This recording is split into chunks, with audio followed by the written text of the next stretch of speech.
하나님 말씀은 신약성경 고린도전서 15장 1절에서 4절입니다. 제가 먼저 읽고 교독하겠습니다. 형제들아, 내가 너희에게 전한 복음을 너희에게 알게 하노니 이는 너희가 받은 것이요 또 그 가운데 선 것이라.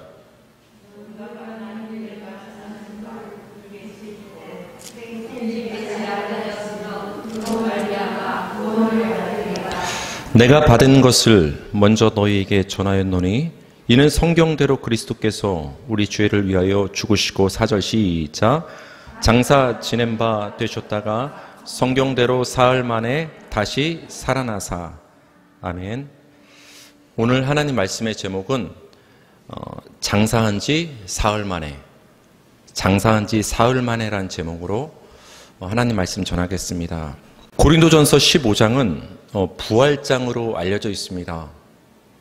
그러니까 우리의 부활이 어떻게 될 것인가를 굉장히 상세하게 전해주고 있는 장이 고린도전서 15장이 됩니다.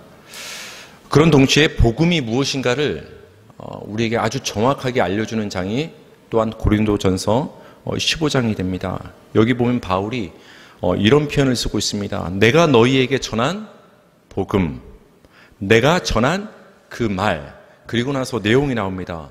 이 바울의 말을 통해서 우리가 믿는 복음, 성경이 말하는 그 복음이 무엇인가를 정확히 알 수가 있습니다. 이어서 나오는 내용이 이것이죠. 이는 성경대로 그리스도께서 우리 죄를 위하여 죽으시고 장사 지낸 바 되셨다가 성경대로 사흘 만에 다시 살아나사. 그러니까 복음은 한마디로 우리 죄를 위하여, 나의 죄를 위하여 예수님이 죽으셨다가 다시 살아나신 것, 예수님의 십자가 죽음과 부활, 이것이 우리가 붙잡고 있는, 우리가 믿는 믿음이 되는 것입니다. 그래서 여러분, 설교자는 딴 얘기하면 안 되고 오직 예수 그리스도의 십자가 죽음과 부활을 전하는 것이 설교자가 되는 거예요.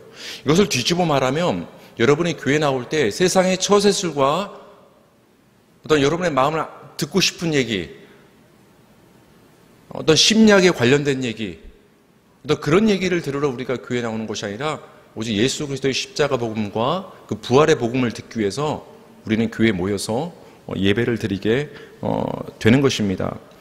오늘 본문을 보면 바울이 고린도 교회의 복음을 얘기할 때 죽음과 부활 사이에 구별하여서 장사 지낸 바 되셨다라는 표현을 지금 넣고 있어요. 사도신경에서도 이렇게 나오죠. 본디오 빌라도에게 고난을 받으사 십자가에 못 박혀 죽으시고 그 다음에 장사한 지 사흘 만에 그 다음에 죽은 자 가운데서 다시 살아나시며, 십자가 죽음과 부활 사이에 장사의 내용이 들어가 있다는 것입니다. 따라서 예수님의 장사도 복음의 중요한 부분이라는 것을 우리는 알 수가 있습니다. 장사란 것이 무슨 말이죠? 죽은 사람이 땅에 묻히는 거, 무덤에 넣는 거. 그 나라의 어떤 그 장례법이 다르기 때문에 꼭 땅에 매장하는 것만이 우린 장사라고 하지 않고, 어떻게 됐든 어떤 방식으로 장례를 치르든 간에 그 사람의 어떤 장례를 치르는 것을 우리는 장사라 말을 하는 것이죠. 예수님도 십자가에 못 박혀 죽으신 후에 바로 부활한 것이 아니라 장사의 단계를 거치셨습니다. 요한복음은 굉장히 이것에 대해서, 예수님의 장사에 대해서 상세히 기술을 하고 있는데요. 요한복음 19장 38절부터 42절인데요. 제가 읽어드릴게요.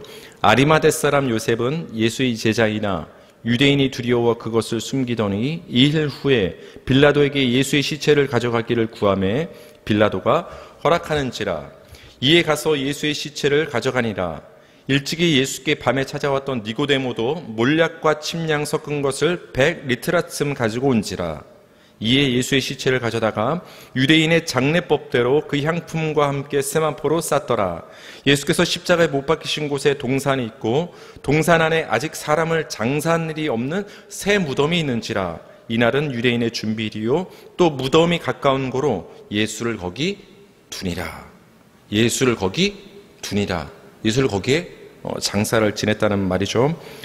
예수님을 장사한 사람은 아리마대 사람 요셉이라고 성경은 그 이름을 우리에게 알려주고 있습니다. 이 사람은 예수님을 죽이는 데 굉장히 앞장섰던 그 대제사장과 유대의 지도자들이 모인 오늘날로 말하면 국회와 같은 그 공의회에 속한 회원이었지만 성경의 기록을 보면 어떤 예수님의 처형과 관련해서는 찬성하지 않았던 사람으로, 믿음의 사람으로 기록되어 있습니다. 그럼에도 어떤 두려웠던 나머지 어떤 공개적으로, 어떤 적극적으로 자신들의 믿음을 표현하지 못한 부분도 있는 사람인 것 같습니다. 예수님이 죽으신 후에 이 아리마대 요셉은 빌라도에게 가서 예수님의 시체를 가져가서 내가 장사를 지내겠다, 시체를 좀 줄 수 없느냐고 부탁을 했습니다. 예수님의 시체를 받은 이 아리마대 요셉은 유대인의 장례법을 따라서 향품과 함께 세마포, 린넨이라고 하죠. 그걸로 이렇게 싸가지고 사실은 자신의 가족을 위해서 자신이 나중에 묻힐, 아직까지는 사람을 거기에 장사 지낸 적이 없는 새 무덤, 자기의 미래를 준비한 그 무덤에 예수님을 안치를 하고 시신을 안치하고 장례를 치르게 됩니다. 그렇다면 이렇게 성경은 왜 이렇게 예수님의 장사를 상세하게 기록하고 있는가? 그 의미가 어떤 의미가 있는가? 우리는 살펴볼 필요가 있죠. 방금 제가 읽었던 구절에서 요한복음 19장 38절을 다시 한번 읽어드리면요, 아리마대 사람 요셉은 예수의 제자이나 유대인이 두려워 그것을 숨기더니 이 후에 빌라도에게 예수의 시체를 가져가기를 구하매 빌라도가 허락하는지라 이에 가서 예수의 시체를 가져가니라. 여기를 보면 이렇게 나오죠. 예수의 시체란 말이 나오죠. 제가 밑줄을 그었어요. 우리 솔직히 입에 그 시체란 말 딱 하는 거 좀 이렇게 무서워하잖아요. 전통적으로. 저도 어렸을 때 이제 시골에서 이제 어느 정도 초등학교 입학 전까지 자랐기 때문에 그 마을에 그 상여를 두는 곳이 있었어요. 요즘 뭐 상여라고 하면 그 아이들은 못 알아듣겠지만. 그래서 어떤 마을의 어떤 장례를 보통 같이 이렇게 했잖아요. 마을 사람 공동체가. 그럼 거기에 이제 상여를 두고 이렇게 했잖아요. 평소에도 저는 초등학생의 마음에 그 학교를 가려면 그 상여를 두는 그곳을 이제 지나갔어야 되는데 굉장히 막 무서웠어요. 거기 앞에 지날 때 좀 이렇게 빨리 지나가고. 다 컸지만 어떤 시체 이런 말을 사용하는 것은 좀 이렇게 꺼림직한 것은 좀 사실입니다. 그럼에도 불구하고 성경은 예수님의 시체, 다른 말로 하면 시신, 정확히 이 용어를 사용하고 있어요. 시체로 번역된 이 헬라 말은 소마란 말인데 사람의 몸을 기본적으로 의미해요. 그러면서 동시에 죽은 사람의 몸, 시체를 의미하는 단어가 지금 예수님에게 사용되고 있습니다. 다시 말하면 예수님이 분명히 죽으셨다라는 것을 이 시체란 단어를 통해서 우리에게 말해주고 있는 거예요. 예수님 당시뿐만 아니라 오늘날에도 퍼져 있는 이단 중에 하나는 예수님은 실제로 정말 죽으셨다, 부활하신 것이 아니라 잠시 기절했다. 굉장히 우리가 보기엔 유치해 보이지만 그런 주장들도 굉장히 많아요. 잠시 졸도했다, 깬 것이다. 이렇게 주장을 하기도 하죠. 그러나 이 시체란 표현을 봤을 때 성경이 이 단어를 의도적으로 사용하고 있다는 것은 우리에게 무엇을 말해주고 있느냐? 예수님은 몸을 가지고 오신 분이시며 우리처럼 분명히 그 몸이 죽으셨다라는 것을 우리에게 정확히 말을 해주고 있습니다. 요한복음 10장 39절 다 같이 읽어주세요. 시작. 일찍이 예수께 밤에 찾아왔던 니고데모도 몰약과 침향 섞은 것을 100리트라쯤 가지고 온지라. 그렇죠? 이제 니고데모가 또 지금 보니까 아리마대 요셉이 예수님의 장사를 이렇게 주관할 때 같이 도왔던 사람이 바로 이 니고데모예요. 이 사람이 뭘 갖고 왔냐? 몰약과 침향을 섞은 거, 어떤 혼합물을 만들었던 모양이에요. 근데 이 몰약은 여러 가지 용도로 사용되지만은 기본적으로 어떤 방부의 역할을 한다고 합니다. 쉽게 말하면 썩는 것을 조금 지연시키는, 옛날로 말하면 어떤 미라를 만들 때도 이제 사용될 수 있었겠죠. 어떤 방부의 역할을 하는 동시에 방향제의 역할도 하는 거예요. 그러니까 무엇인가가 부패했을 때 어떤 그 냄새를 좀 막아주는 방향제, 방부와 방향의 역할을 했던 것이 이 몰약인데, 그것을 지금 니고데모가 예수님의 장례를 치를 때 그 물품을 가지고 왔다라는 거예요. 이것을 통해서 우리는 또 알 수 있는 거예요. 예수님은 하나님이셨지만 이 땅에 오셨을 때는 우리처럼 똑같이 이 썩을 몸을 예수님도 가지고 오셨다라는 거예요. 물론 나중에 살펴보겠지만 예수님의 몸은 썩지 않았습니다.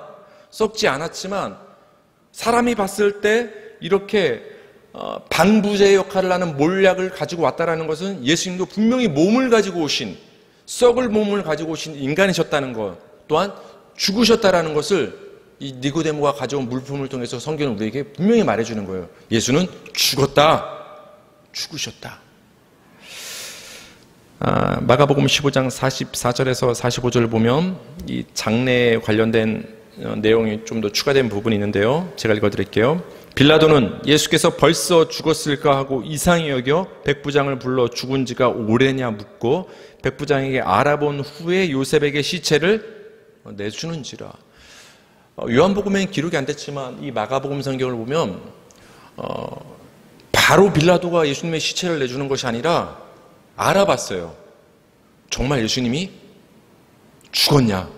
왜냐하면 괜히 살았는데 내줬다가 또 이제 큰일 날 수 있는 거 아닙니까? 그러니까 백부장한테 시키니까 백부장이 알아보니까 정말 예수님이 죽은 거예요. 그리고 나서 안심하고 예수님의 시체를 아리마대 요셉에게 내주는 거예요. 성경에는 왜 이렇게 상세하게 예수님의 장례와 관련돼서 이런 내용들을 다 기록을 해놨을까요? 뭘 말하고 싶어서?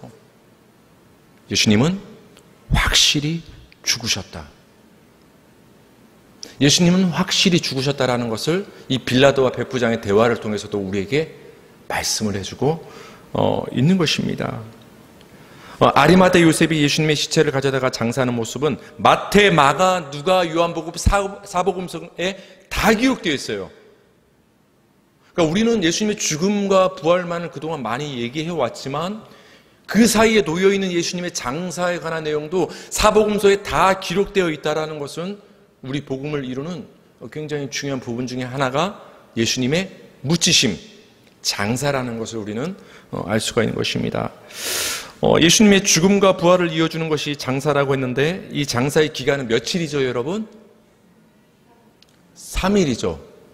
이건 굉장히 일리가 있어요. 우리나라도 며칠장을 지내죠. 옛날에는 5일장, 오늘날에는 현대인은 굉장히 바쁘니까 3일장. 그런 의미도 있다고 해요.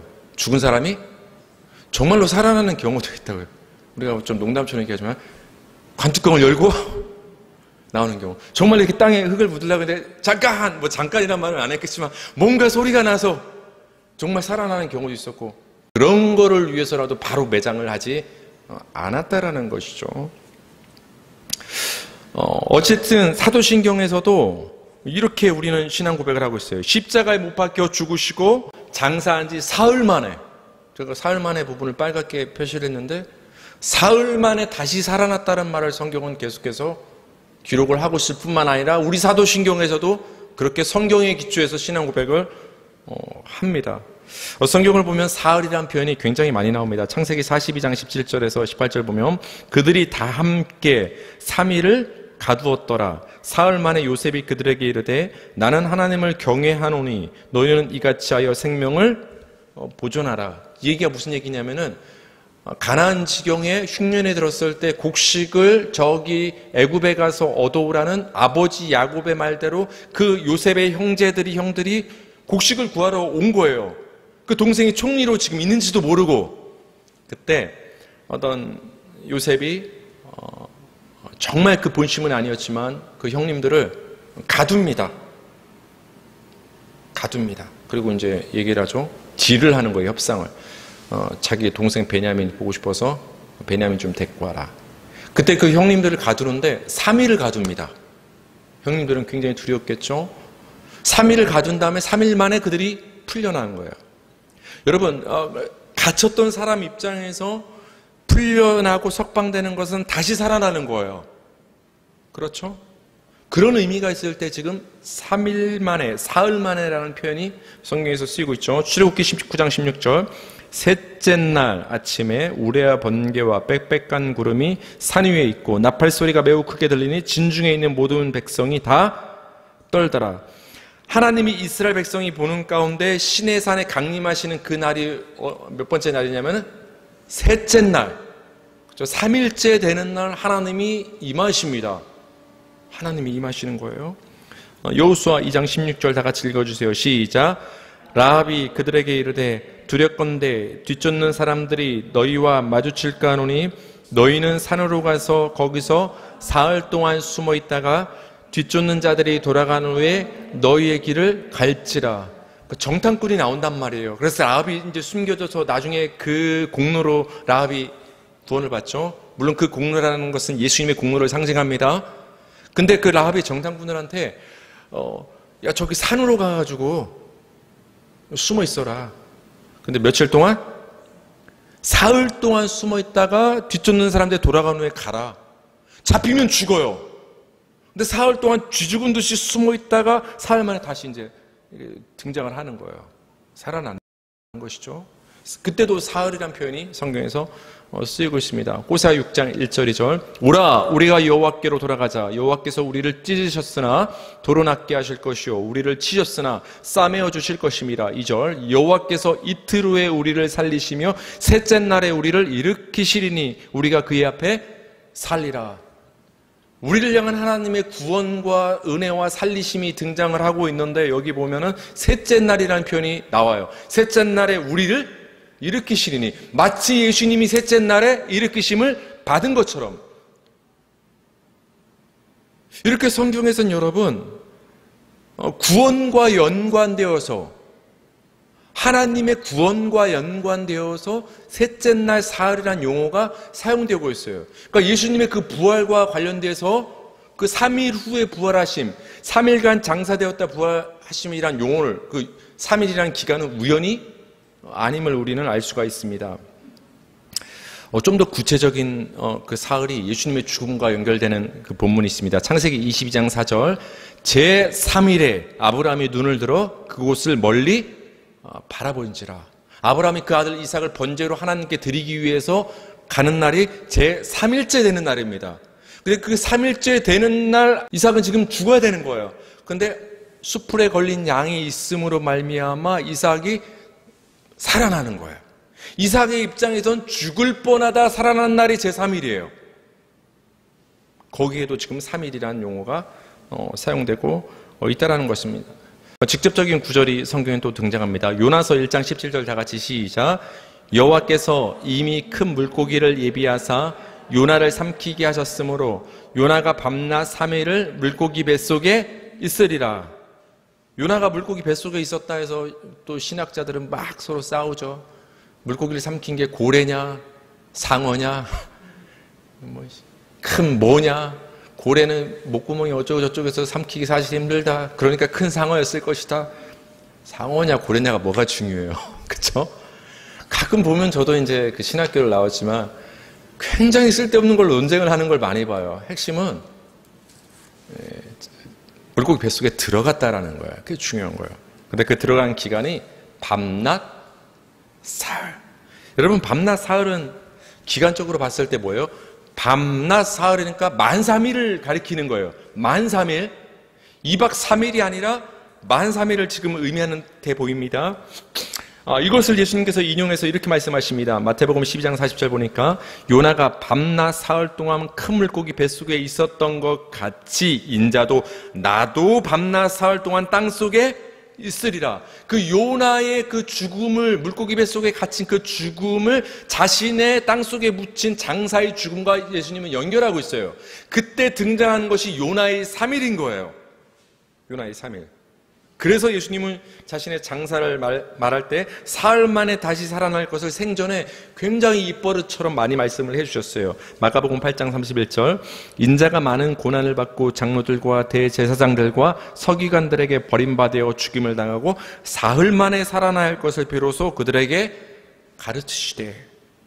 여기서는 사흘 만에라는 표현이 나왔지만 마태복음을 보면은 제3일에라는 용어가 또 사용이 됩니다. 마태복음 17장 23절 죽임을 당하고 제3일에 살아나니라 하시니 제자들이 매우 근심하더라. 예수님이 장사되신 기간이 3일을 넘지 않는 이유는 우연이 아닙니다.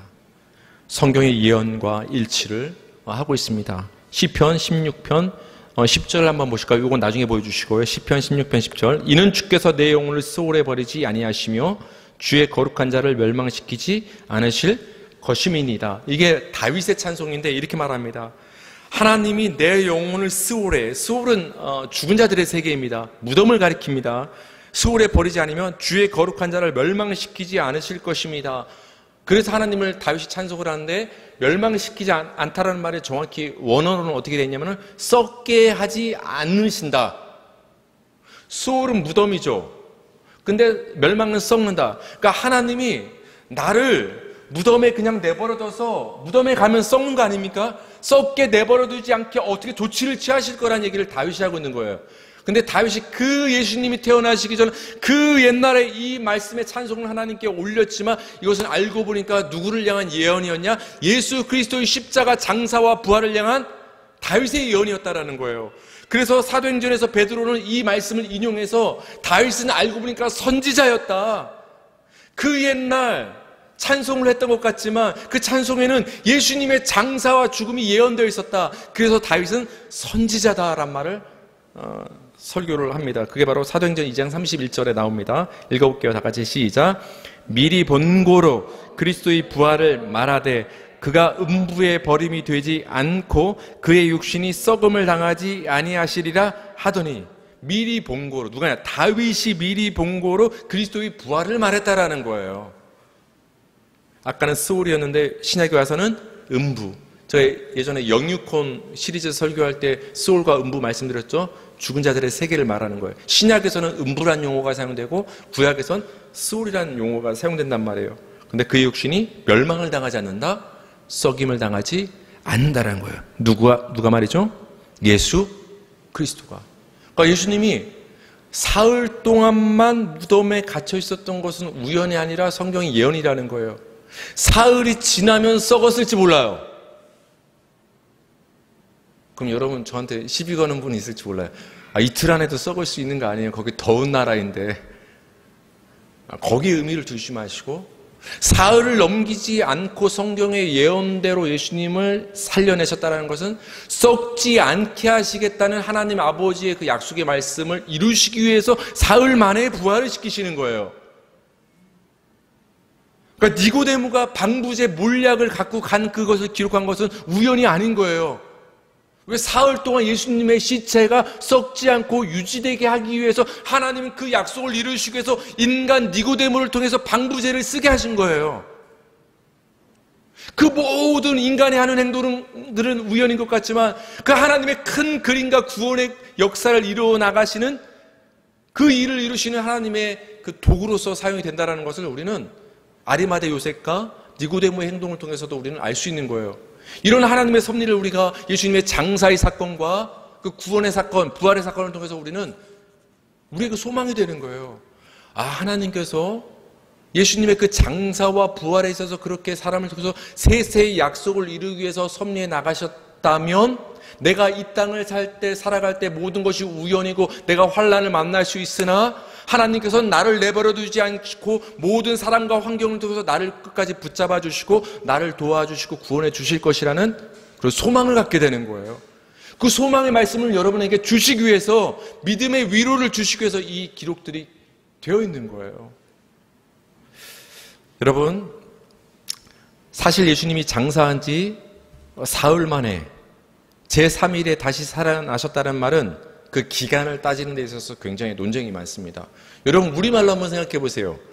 사흘 만에는 만 며칠 만에 같아요? 사흘 만에. 요나가 밤낮 사흘에 있었던 것처럼 인자도 땅 속에 있다. 사흘 만에. 하루, 이틀, 사흘 만에. 그러니까 만 3일을 채웠다는 어떤 느낌이 있어요. 근데 제3일에 하면 뭐예요? 3일째니까 첫째 날, 둘째 날, 3일째 부활. 뭔가 좀 다르죠? 그동안 아무 생각 없이 성경을 읽으셔서 사흘 만에 하면 만 3일 후에 예수님이 부활하신 게 되는 것이고, 국어상으로 3일째면 2박 3일째 부활하는 거예요. 굉장한 차이가 있어요. 그렇지 않아요? 그래서 우리 많은 사람들은 보통은 이렇게 생각을 하죠. 예수님이 언제 돌아가셨죠? 몇 요일 날? 여러분 바로 나올 거예요. 금요일 날. 금요일 날 몇 시 돌아가셨어요? 시간이 다음 예배가 있으니까 빨리 마무리를 해야 되는군요. 그쵸, 12시에 십자가 매달렸다가 3시. 그 다음에 언제 이제 매장 이제 옮겨지는 거예요? 십자가에서 내림을 당하는 거는 그 다음이 바로 이제 유월절과 이어지기 때문에 그러면 안 된다. 그래가지고 예수님이 이제 빨리 이제 다리가 꺾여서 내려지는데 그 시간이 그 저녁쯤에 바로 이제 오후 6시가 되기 전에 바로 예수님이 이제 내려지는 거예요. 그 다음에 이제 장사가 이제 진행이 되는데 어쨌든 우리나라 시간으로 봤을 때 유대인들은 오후 6시에 하루가 시작되거든요. 헷갈리니까 그냥 우리 시간으로 봤을 때 어찌됐든 뭐 금요일 날 돌아가셨다 우리 생각해요. 그 다음에 이제 하루 동안 토요일 꼬박 하루 동안 묻혀있고 그 다음에 언제 부활해요? 주일. 그럼 며칠이에요? 2박 3일. 굳이 시간을 따지자면 하루 밤 묻혀있었던 거예요. 솔직히 따져보세요. 금요일날 저녁쯤에 우리 시간으로 장사됐다가 우린 주일날 또 몇 시에 부활하셨다고 생각을 하죠? 오후 늦게 아니면 아침 일찍. 그럼 금요일날 저녁에 죽으시고 매장됐다가 일요일날 아침 일찍 새벽에 그러면 시간을 한번 따져보세요. 며칠, 사흘 될까요? 길어야 하루 반입니다. 뭔가 말이 맞지 않아요. 이게 사흘째인지. 근데 예수님은 분명히 뭐라고 말씀하셨어요? 요나가 뱃속에 있던 것처럼 밤낮 사흘. 그거 봤을 때는 만 3일 같은데. 근데 우리가 믿고 있는 거는 아무리 따져도 2박 3일인데 길게 봐야 굉장히 혼돈이 옵니다. 그래서 또 이걸 또 싸워요. 진짜 만 3일이다. 그래서 역사적으로 막 기간을 연구하신 분들은 이렇게 얘기합니다. 예수님이 돌아가신 날은 금요일이 아니라 수요일이다. 수요일. 그것도 좀 일리가 있어요. 제가 이걸 여러분께 설명을 할까 막 고민을 하다가 이게 뭐가 중요하냐. 이런 생각이 들어서 그냥 길게 설명을 안 드리는데 수요일 날 죽으셨으면 수, 모, 금. 수요일 날 죽은 다음에 이제 수, 목, 금 한 다음에 토요일 날. 그죠? 만으로 있으신 다음에 또 이제 부활하시는. 그렇게 이제 얘기가 또 이제 됩니다. 제가 말씀드리고자 하는 핵심은 만 사흘이냐 2박 4일이냐 별로 중요하지 않다. 말씀드리고 싶은 거예요. 어쨌든 간에 예수님은 확실히 사흘이라는 기간을 통해서 죽었다라는 것을 성경은 기록하고 있다는 거예요. 그렇다면 성경은 왜 사흘 3일째를 기록하고 있을까요? 제가 마지막으로 말씀드리고 싶은 거예요. 왜 사흘을 기록하고 있을까요? 첫 번째는 확실히 죽으셨다라는 것을 성경은 말하고 싶은 거예요. 사흘 만에를 통해서 장사된 지 사흘 만에. 장사된 지 하루 만에 하면 이거 기절했다 살아난 건지로 또 오해할 수 있잖아요. 그러니까 확실히 죽었다. 또 하나의 의미는 뭐가 있느냐? 아까 성경에서 사흘은 뭐라고 했어요? 하나님의 구원이 임하는 시간이 3일째고 사흘째인 거예요. 하나님의 임재가 임해서 사람들이 살아나는 그 기간은 3일째 하나님의 구원이 임하는 거예요. 그렇기 때문에 예수님이 사흘 만에 3일째 다시 살아나셨다는 것은 하나님이 살리시는 구원의 은혜가 임한 그 시간을 의미하는 거예요. 그걸 통해서 우리는 그걸 보는 거예요. 예수님은 죽으신 것은 맞지만 인간의 시각으로 봤을 때 예수님은 실패한 것처럼 보이지만 구약에 예언된 대로 사흘째 하나님이 구원이 임하는 그 시간이 되자 반드시 예수님은 살아나셨구나. 사흘째는 하나님의 구원이 임하는 시간인데 그 구원의 시간표에 맞춰서 예수님은 다시 살아나셨구나. 그걸 그 사흘이라는 기간을 통해서 보여주는 거예요. 그걸 우리에게 적용시킨다라면 그런 의미가 있는 거예요. 여러분이 세상을 살 때 환난을 당하나 고난을 당하나 장사된 것 같은 우리가 아픔을 당하나 그때 우리가 낙심하지 않을 것은 사흘 만에 예수님이 다시 살아났었던 것처럼 3일째 하나님의 구원의 살리심의 은혜가 임했던 것처럼 반드시 때가 되면 여러분을 살리시고 구원하시는 그 시간표는 반드시 임한다라는 거예요. 그렇기 때문에 우리는 현재의 고난에서 낙심할 필요가 없다라는 거예요. 그래서 예수님의 장사되심과 사흘 만에 다시 살아나심은 우리에게 위로와 소망이 되는 줄 믿으시기 바랍니다. 장사된 지 사흘 만에 이 신앙 고백을 통해서 하나님이신 예수님이 이 땅에 인간으로 오셨음을, 인간으로 오신 예수님이 우리를 위해 분명히 죽으셨음을, 십자가에 죽으신 예수님에게 다시 살리시는 하나님의 구원의 은혜가 임했음을, 그 은혜가 또한 우리 가운데 임함을 믿게 되는 것입니다. 이 신앙 고백 가운데 사는 저와 여러분 되기를 주님의 이름으로 축원합니다.